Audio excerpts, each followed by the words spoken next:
NEP parce qu'en fait, grâce aussi au statut auto-entrepreneur, statut micro-entreprise, c'est vrai qu'on peut se mettre rapidement à son compte. Tout à fait. Moi, j'ai constaté, mais on l'a tous fait, après il faut vraiment le faire pour les bonnes raisons, il faut être honnête vis-à-vis de soi-même, c'est que beaucoup de musiciens, pour arrondir leur fin de mois, ont dit bah tiens, je vais donner des cours.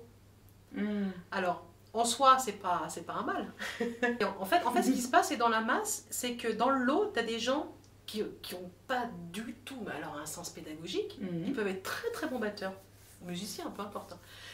Très très grands batteurs, t'as des techniques de ouf, mais quand ils te mettent en face à face avec un élève, mais les mecs, ils sont perdus quoi. Soit ils sont dans le ouais, fais comme ça, et l'élève il est comme ça, il dit non, c'est bien, mais c'est incroyable. Et en fait, donc voilà. Bon. Après dans le lot, oui, t'as des batteurs qui ont un petit sens pédagogique et tant mieux. Alors la NEP, je l'ai créée justement en destination de ces musiciens-là qui veulent devenir professeur de batterie, en l'occurrence. Donc moi, je mets en place des formations. Enfin, la NEP, elle a plusieurs missions. Déjà de référencer un maximum de profs de batterie sur une carte de France. C'est histoire de... Et de Belgique. Et de Belgique, oui, parce que c'est vrai que Monique, elle est adhérente à la NEP. C'est vrai. Donc, puis c'est 5 € l'adhésion. Franchement, on ne peut pas dire que c'est vraiment symbolique. C'est vraiment symbolique.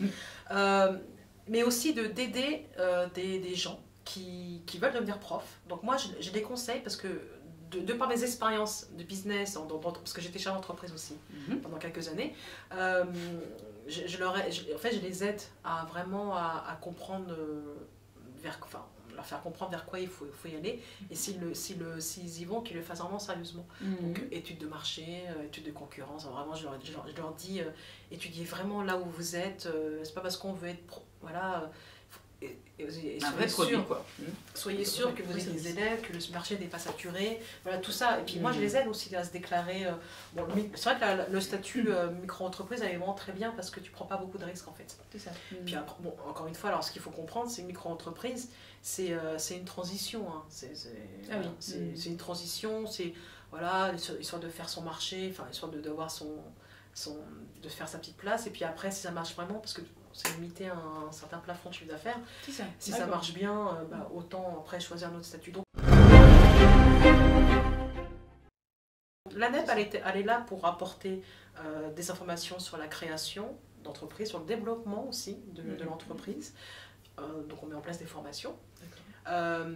Donc comme j'ai dit tout à l'heure, il y a un côté aussi référencement, donc que au moins les batteurs soient visibles et reconnus. Alors ce qui est intéressant, c'est que les gens qui sont sur le site, sur la carte de France de la NEP, donc c'est anepb.com, 3W devant, c'est forcément des profs qui sont déclarés. Parce qu'en fait, cette carte-là, elle sert surtout pour les gens lambda qui veulent prendre des cours. D'accord. Mon référence, en tout cas c'est la volonté de la NEP, c'est que les gens qui y figurent, c'est forcément des gens déclarés. Parce que dans le milieu, et ça on le voit beaucoup, mais il y a beaucoup de gens qui travaillent au black. Et juste, alors, les gens qui viennent me voir, c'est aussi, ils veulent sortir du black. Ils disent, Aïcha, écoute, moi je suis pas du tout dans le business, je sais pas comment on fait, dis-moi comment on fait. En général, je les ai au téléphone. Et grâce à ça, il y a deux ou trois personnes qui ont ouvert leur structure et qu'on est connecté sur Facebook. Et ça, voilà, ils font leur petit chemin de bonhomme de chemin. Donc je leur dis salut. Et puis ça marche plutôt bien.